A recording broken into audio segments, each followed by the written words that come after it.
Halo semuanya, saya Bakti Faridul Hussein bersama dengan teman-teman saya akan mempresentasikan topik sumber-sumber emisi gas rumah kaca di atmosfer.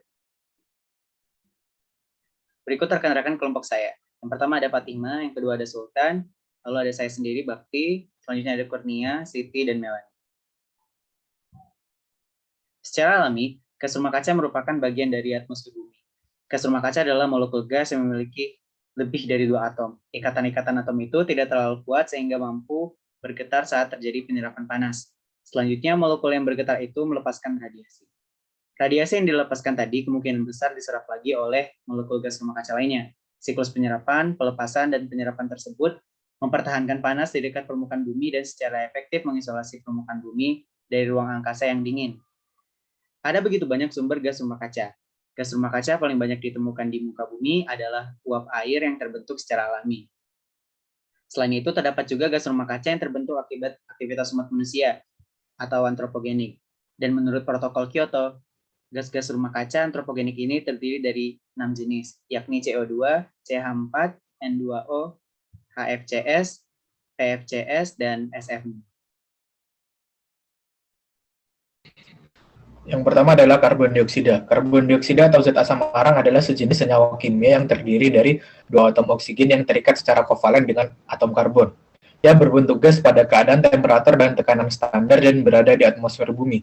Karbon dioksida adalah salah satu gas rumah kaca yang penting karena ia menyerap gelombang inframerah dengan kuat.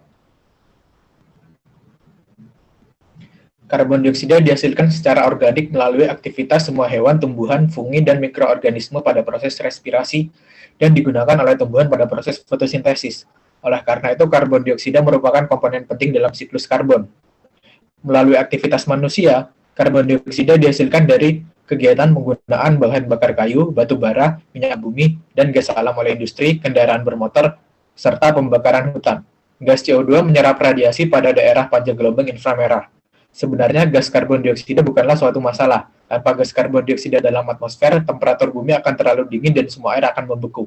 Gas CO2 merupakan peredam kuat sinar inframerah sehingga akan menyerap panas yang dipancarkan bumi dan dipantulkan kembali. Proses tersebut merupakan suatu proses alam yang sangat penting bagi terbentuknya kehidupan di bumi.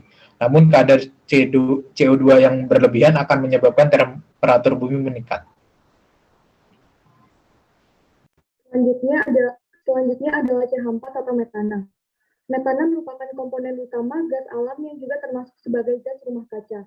Gas ini merupakan insulator yang efektif di mana mampu menangkap panas 20 kali lebih banyak bila dibandingkan karbon dioksida. Terdapat banyak aktivitas yang dapat menghasilkan gas metana.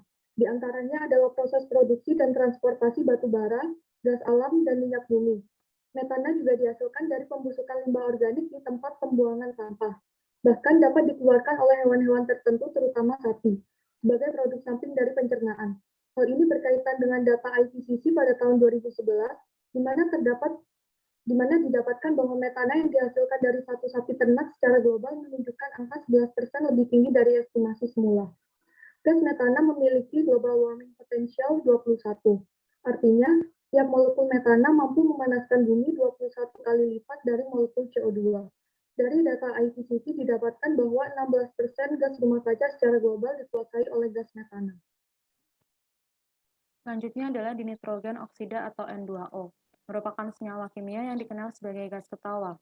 Julukan tersebut diberikan karena efek euforia menyebabkan orang yang menghirup terasa menyenangkan. N2O pada suhu ruang berwujud gas, tidak berwarna dan tidak mudah terbakar. Di lapisan stratosfer, N2O yang berinteraksi dengan sinar matahari dapat merusak ozon. Gas N2O memiliki dampak 298 kali lebih banyak menyerap panas daripada karbon dioksida, sehingga gas ini sangat berpengaruh terhadap ozon dan merupakan salah satu gas rumah kaca.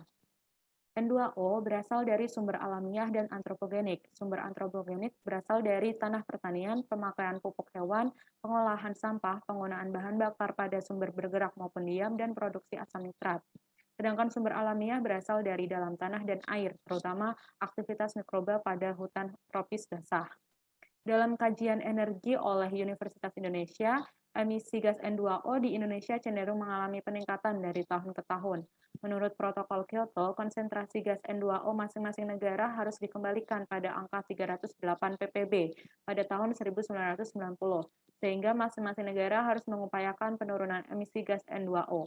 Hal ini dilakukan karena keberadaan gas N2O di stratosfer bisa merusak lapisan ozon dan di troposfer dipandang sebagai gas rumah kaca yang emisinya harus dikurangi.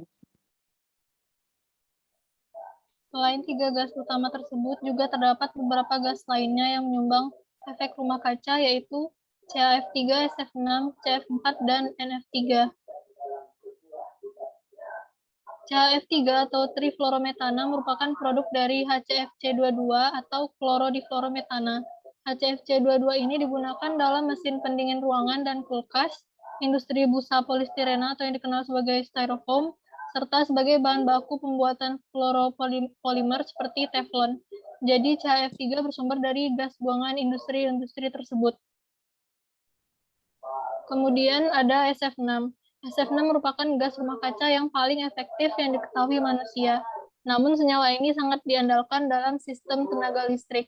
Emisi gas ini bersumber dari beberapa industri, diantaranya peralatan transmisi dan distribusi listrik, pembuatan barang-barang elektronik, dan produksi magnesium.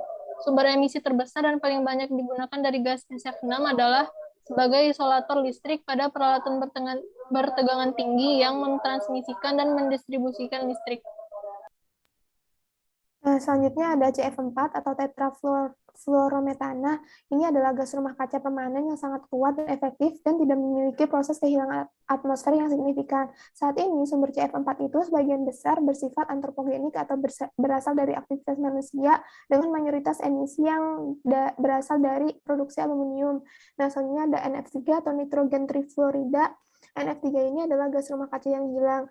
NF3 ini adalah gas yang dipakai di sejumlah kecil proses industri, terutama dalam produksi pembuatan semikonduktor dan panel LCD.